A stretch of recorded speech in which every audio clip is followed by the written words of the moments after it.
Hello ladies and gentlemen, and welcome back to the channel, UKMtG, and it's Jordan here. So a couple of weeks back, I approached 4 other UKMtG content creators with an idea of each taking a new M19 Planeswalker intro deck and showing what we can do with upgrading it by $5 and another one with $20.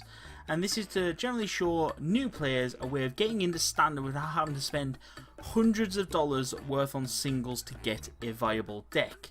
So the only rules I stipulated for this mini challenge was that the unique cards of the Planeswalker decks could not be removed. They could be increased in quantity if you wanted to, but they absolutely no minimizing of those numbers. And so you know, for full disclosure, in order to be fair, I wrote an Excel algorithm to assign the decks, and of course I promised that I did not spam the pick button until it would maybe land me with the Sarkhan deck. I mean, who would do such a thing? You know, that nobody. Anyway, I ended up with the Liliana Planeswalker deck, which is great and totally in my colour wheel preference realms of expertise. So, without further ado, let's look at what the Planeswalker deck does.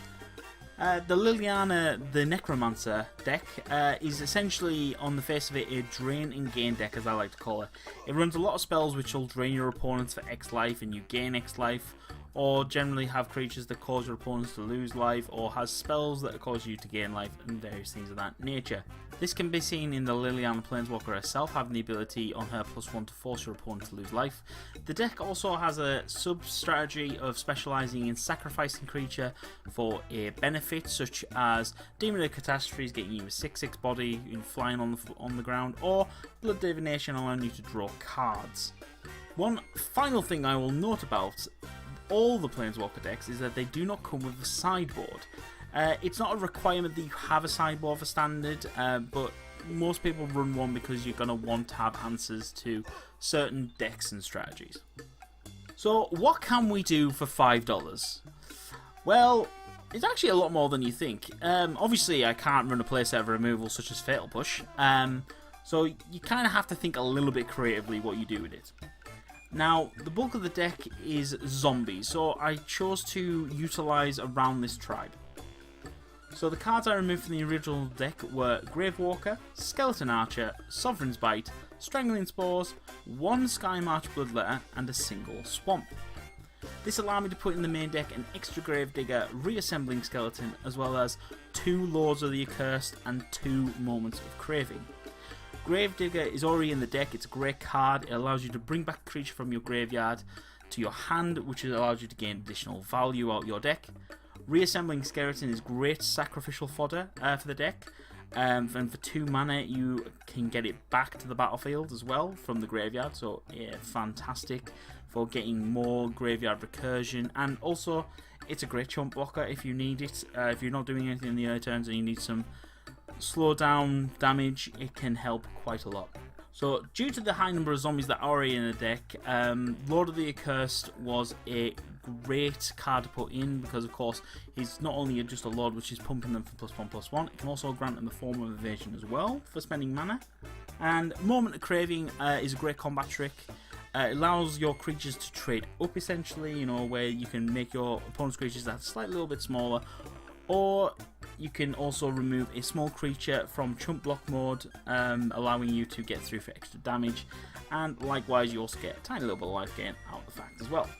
So this is the main board, and obviously this at the time of prices came to $2.26, which is really good.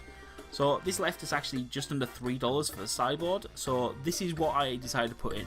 We have Duress, Raider's Wake, Trespasser's Curse, Cartouche of Ambition, and Trial of Ambition.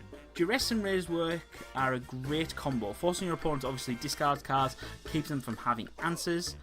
Trespasser's Curse is great against any creature deck, and if you get enough of them out very early on, it becomes very punishing for your opponent to play a creature, because essentially every time a creature enters the battlefield they're being drained for 1 and you gaining 1 life.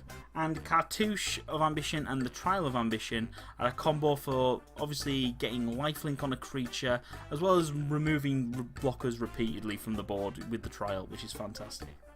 Also, the best thing about these cards is that they are generally draft trash, so if you need them, if you ask around, most players will probably give you these without a second thought, so theoretically for a new player, you don't actually have to spend money to improve the Planeswalker deck initially. It is actually really good.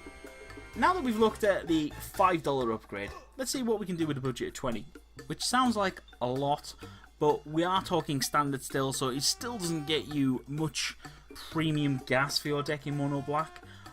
So again, I thought about building around creatively using the tribe of zombies again.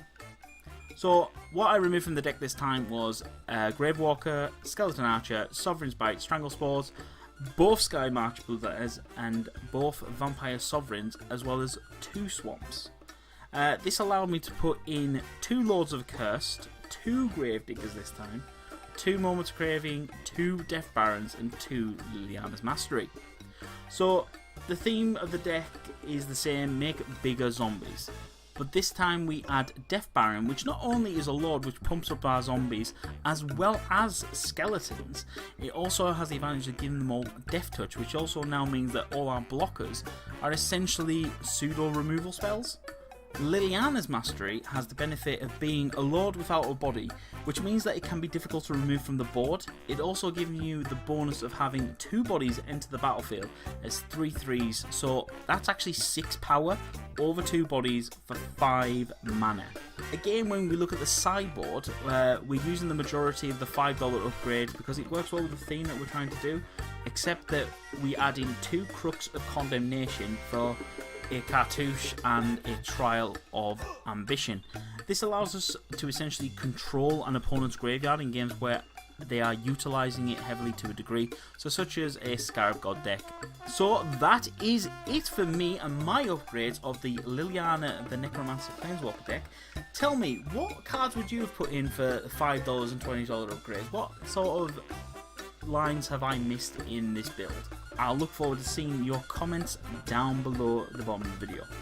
Also, please do go along and check out the other upgraded Planeswalker decks by my fellow UKMtG content creators on their channels and the blogs. The links to them will be in the description box down below. So that is it for myself. I have been your host Jordan. I'm now signing off and saying goodbye.